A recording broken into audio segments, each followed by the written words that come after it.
Hi friends, వీరాస్ intraday తెలుగుకి స్వాగతం. So నేనేం చెప్పానంటే నిన్న మనకి ఓపెన్ అయితే ఆ రేంజ్ మధ్యలోనే ఎక్కువ కొట్టుమిట్టాడే విధంగా ఉంటుందని చెప్పాను. ఆల్మోస్ట్ ఆల్ రేంజ్లోనే కొట్టుమిట్టాడింది లాస్ట్ వరకు. బట్ లాస్ట్ మటుకు సడన్గా పైకి వెళ్ళింది. అది సర్ప్రైజ్ మూవ్. చాలా చాలా పెద్ద ట్రేడర్లు ఈరోజు పాపం పైన కింద సెల్ చేసుకొని పెట్టుకున్నారు. But this is a very close move అనమాట యాక్చువల్గా. అంటే 35,000 కింద చాలా మంది ఏం చేశారంటే షార్ట్ చేసి పెట్టుకున్నారు. బట్ అది పైకి వెళ్ళింది. నాకెందుకో డౌట్ గానే ఉంది పొద్దు నుంచి 35,000 బ్రేక్ చేస్తే. ఎందుకంటే 35,000 కింద ఛాన్స్ ఏమి ఉండిందండి. అంతసేపు ఉందంటే యూఎస్ గేట్ బ్రేక్ చేస్తుందని అనిపించింది. సో ఎనీహౌ, మనం దీంట్లో పెద్ద ట్రేడ్ తీసుకునేది అయితే ఏం లేదు, కానీ లాస్ట్ మూమెంట్లో ఈ క్యాండిల్ వచ్చినప్పుడు, ఈ క్యాండిల్ బ్రేక్ చేసినప్పుడు కూడా పెద్ద మనం మూమెంట్ క్యాప్చర్ చేసేది అయితే ఏం లేదు. మిగతా అంతా రేంజ్ బౌండ్లోనే ఉంది. అదే నేను నిన్న చెప్పడానికి ట్రై చేశాను, రేంజ్ బౌండ్లో ఉంటుందని. ఒకవేళ నిన్నటి వీడియో చూడకుంటే వెళ్ళి చూడండి. మళ్ళీ దాన్ని ఈరోజు అయితే నేను సపరేట్గా వేయట్లేదు. సో ఈ రోజు అనాలిసిస్లోకి వస్తే ఇప్పుడు మనం కొంచెం బై సైడ్ ఉందాం. ఎందుకంటే 35,000 అనేది చిన్న చిన్న కీ సపోర్ట్ ఆర్ రెసిస్టెన్స్ కింద కన్సిడర్ చేయొచ్చు. దాన్ని బ్రేక్ చేసి పైన క్లోజ్ కావడం, అది కూడా లాస్ట్ మూమెంట్లో క్లోజ్ కావడం అనేది కొంచెం లైట్గా పాజిటివ్ సిగ్నల్స్కి దారితీస్తుంది. సో అందుకనేసి మనం ఏం చేద్దామంటే రెసిస్టెన్సెస్ మీద ఎక్కువ కాన్సన్ట్రేట్ చేద్దాం. ఇక్కడ మీరు చూసుకున్నారంటే రెసిస్టెన్సెస్ కానీ సపోర్ట్స్ కానీ ఏంటంటే జోన్స్ మాదిరి ఫామ్ అయ్యాయండి. జోన్స్ అంటే మీకు తెలిసే ఉంటుంది అనుకుంటాను. ఒక రేంజ్లో అంటే సింగిల్ పాయింట్గా మనం చెప్పడం అనేది కొంచెం కష్టచితంగా ఉందన్నమాట ఇప్పుడు. ఎందుకంటే ఇక్కడ చూసారంటే ఇది ఒక 35,150 to 200 అని చెప్పొచ్చు అనమాట. ఇన్స్టెడ్ ఆఫ్ 35,150 అట్లా అనమాట. ఇక్కడ వచ్చేసేసి 35,400 అంటే 35,350 నుంచి 400 వరకు అని చెప్పొచ్చు అనమాట. సో అంటే ఇది ఉంటుంది కామనే, కానీ ఇక్కడ వచ్చేసేసి మరీ ఇట్లాంటి ప్రతి చోట ఉండడం అనేది అబ్జర్వ్ చేయాల్సిన విషయం. సో ప్రతి చోట అనేది మీకు సైడ్ వేస్ మూమెంట్స్ని ఎక్కువగా ఎంకరేజ్ చేసే విధంగా ఉన్నాయి ఈ రెసిస్టెన్సెస్ సపోర్ట్స్ కానీ. సో ఎనీహౌ, మన ప్లానింగ్ ఎట్లా ఉండాలి అంటే ఇప్పుడు రేపు ఫ్లాట్గా ఓపెన్ అయ్యి ఇట్లా పైకి వెళ్తే మటుకు ఫ్లాట్గా ఓపెన్ అయ్యి పైకి వెళ్ళి కొంచెం ఇటు ఇటు అటు ఇటు ఎటైనా మూవ్ అవుతుంటే 35,400 అనేది చాలా ఈజీగా అవుతుంది. ఓకే, అంటే హయ్యర్ హైస్ చేసుకుంటూ కానీ ఇట్లా వెళ్తే 35,400 చాలా ఈజీగా అవుతుంది. ఇట్లా హయ్యర్ హైస్ చేసుకుంటూ పోతే నాకు తెలిసి ఇక్కడ కొంచెం టైం స్పెండ్ చేసి మళ్ళీ ఇది కూడా బ్రేక్ చేయొచ్చు. అంటే 35,600 వరకు ఈజీగా వెళ్ళే ఛాన్సెస్ అయితే ఉన్నాయి. ఓకే, హయ్యర్ హైస్ చేసుకుంటూ పోతే.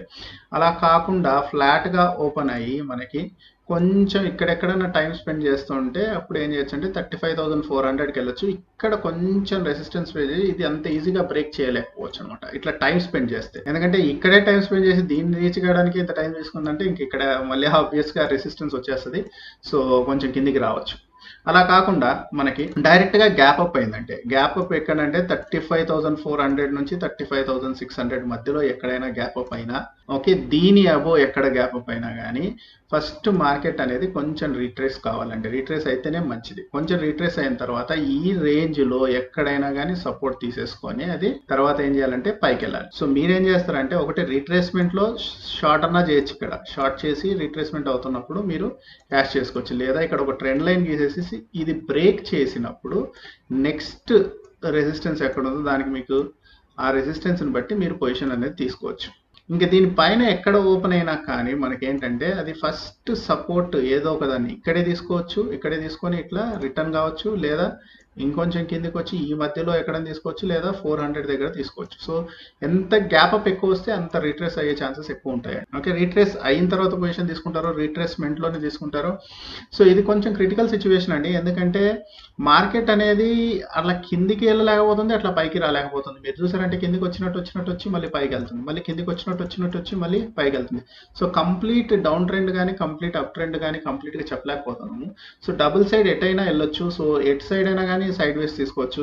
సో ఇప్పుడు పైకి వెళ్తుంది అంటే ఇట్లా సైడ్ వేస్లో వెళ్తుంది. సో పైకి వెళ్ళేటప్పుడు ఇట్లా వెళ్తేనే బెస్ట్. అంటే ఇట్లా వెళ్తే స్ట్రాంగ్గా పైకి వెళ్తున్నట్టు అర్థం అనమాట. డౌన్ వచ్చినా కానీ మనకి ఏంటంటే మేజర్ సపోర్ట్స్ దగ్గర అది సపోర్ట్ తీసేసుకుంటుంది. ఫర్ ఎగ్జాంపుల్ ఈ రోజు మనకు వచ్చేసి 35,000 బ్రేక్ చేయడం అనేది చాలా చాలా ఇంపార్టెంట్ అయిన విషయం. సో దాన్ని చూసుకుని ప్లాన్ చేయండి. ఇట్లా కాకుండా ఫ్లాట్గా ఓపెన్ కిందికి వెళ్తే ఏం చేయాలి అని అడిగారంటే, నాకు తెలిసి ఇట్లా కిందికి మీకు వెళ్తూ ఉంటే 34,850 to 750. అగైన్ ఇక్కడ కూడా ఒక రేంజ్ మళ్ళీ మనకి 100 రూపీస్ రేంజ్. సో ఈ రేంజ్ని బ్రేక్ చేస్తే ఫర్దర్గా లోవర్ వెళ్ళడానికి మనకి ఛాన్సెస్ ఉన్నాయి. ఈ రేంజ్ బ్రేక్ చేస్తుందా లేదా అనేది బాగా గమనించండి. ఈ రేంజ్ని బ్రేక్ చేస్తే మీరు షార్ట్ పొజిషన్స్ తీసేసుకోండి. ఆ రేంజ్ బ్రేక్ చేయలేకపోయింది అంటే వేస్ట్. ఇంకా మీరు మధ్యలో ఎక్కడైనా ఫ్లాట్గా ఓపెన్ అయినప్పుడు మేము ఇక్కడ 3,850 వచ్చేంత లోపలనే తీసేసుకుంటాము అంటే ఇది కొంచెం నాకు తెలిసి అంత మంచి బెట్ కాదు. ఎందుకంటే ఇట్లా ఇట్లా వచ్చి సడన్‌గా ఇట్లా పైకెళ్ళిపోద్దండి. ఎందుకంటే ఇక్కడ అంతా మనకి సపోర్ట్స్ ఉన్నాయి. నేను ఇంకా గీయలే సపోర్ట్‌లని గీసుకుంటూ కూర్చుంటే యాక్చువల్‌గా స్క్రీన్ మొత్తం సపోర్ట్‌లు అయ్యేటట్లున్నాయి. అట్లున్నాయి సపోర్ట్స్. సో అది కొంచెం చూసుకోండి. సో ఇది బ్రేక్ అయిన తర్వాత మీరు ఇట్లా పైకొచ్చి ఇట్లా కిందికెళ్తది కదా! ఆ పైకొచ్చినప్పుడు ఇక్కడ మీరు స్టాప్ లాస్ అనేది పెట్టుకున్నారంటే ఒకవేళ నెక్స్ట్ టైం పైకొచ్చినా గానీ మనం ఆ స్టాప్ లాస్ హిట్ అయినా ప్రాబ్లమ్ ఏమి ఉండదు. అది ఫ్లాట్‌గా ఓపెన్ అయితే. ఇంకా గ్యాప్ డౌన్ ఓపెన్ అయ్యి ఇదేనన్నా బ్రేక్ చేసింది. దీన్ని బ్రేక్ చేసింది గ్యాప్ డౌన్ ఓపెన్ అయ్యి అంటే ఇంకా సమస్య లేదు. ఇక్కడ దీన్ని 750, 850ని క్రాస్ చేయలేదంటే మనకి ఆబ్వియస్‌గా ఏమని అర్థము డౌన్ ట్రెండ్ పోతదని అర్థము. సో దగ్గర దగ్గర 250 వరకు ఎంత వరకన్నా వెళ్ళొచ్చు. అంటే మధ్యలోనే టర్నింగ్ కూడా తీసుకోవచ్చు. సో ప్రతి మీకు లోయర్‌లో చేసేటప్పుడు ఏం చేయాలంటే ప్రతి లోయర్‌లో దగ్గర సో ఇక్కడికి రీచ్ అయినప్పుడు ఇది స్టాప్ లాస్ పెట్టుకోవాలి. నెక్స్ట్ ఇక్కడికి రీచ్ అయినప్పుడు ఇది స్టాప్ లాస్ పెట్టుకోవాలి. నెక్స్ట్ అంటే ఎక్కడ రిటర్న్ తీసుకున్నా కానీ మీకు మినిమం ప్రాఫిట్స్ వచ్చేటట్టు మీరు ఇక్కడ ప్లాన్ చేసుకోండి. ట్రైలింగ్ స్టాప్ లాస్ అంటారు దాన్ని. ఆల్రెడీ మీకు తెలుసనే అనుకుంటున్నాను. ఇంకా నిఫ్టీలోకి వస్తే నిఫ్టీ పరిస్థితి కూడా అట్లాగే ఉందండి ఆల్మోస్ట్ ఆల్. సో నిఫ్టీ అనేది కొంచెం మోర్ పాజిటివ్గా ఉన్నట్టు అనిపిస్తుంది జనాలకి. సో ఇప్పుడు దీనికి వచ్చేసేసి మెయిన్ ఏంటంటే మీకు ఇట్లా ఫ్లాట్గా ఓపెన్ అయినా కానీ ఇక్కడ కొంచెం టైం స్పెండ్ చేసి 16,600 దగ్గర టైం స్పెండ్ చేస్తే 16,700కి ఈజీగా వెళ్ళిపోతుంది. సో గ్యాప్ అప్ అయ్యి 16,600 అనేది సపోర్ట్గా తీసుకుంటే ఓకే 16,700 మళ్ళీ ఈజీగా వెళ్ళిపోద్ది. 16,700 దగ్గర మళ్ళీ సతాయింపు ఉండొచ్చు.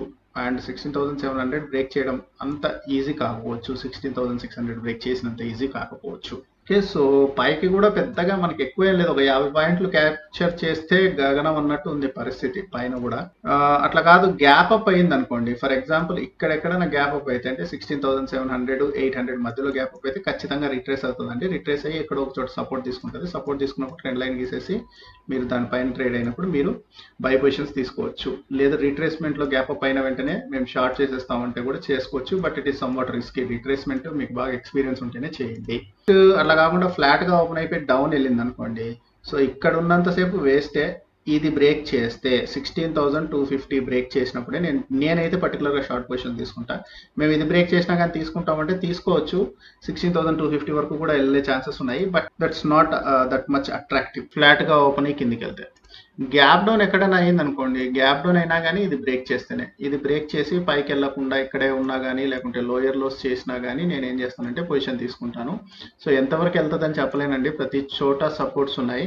సో ఎక్కడ రిటర్న్ తీసుకుంటుందో అక్కడ. సో మీరు ఏం చేయాలంటే ఇట్లా వెళ్తున్నప్పుడు మార్కెట్ మీరు ఒక ట్రెండ్ లైన్ గీసుకొని స్ట్రిక్ట్గా ఈ ట్రెండ్ లైన్ బ్రేక్ చేసిన వెంటనే మీరు ఎగ్జిట్ అయిపోతే మీ స్టాప్ లాస్ పెట్టుకొని మంచిది. ఆ విధంగా ప్లాన్ చేసుకోండి.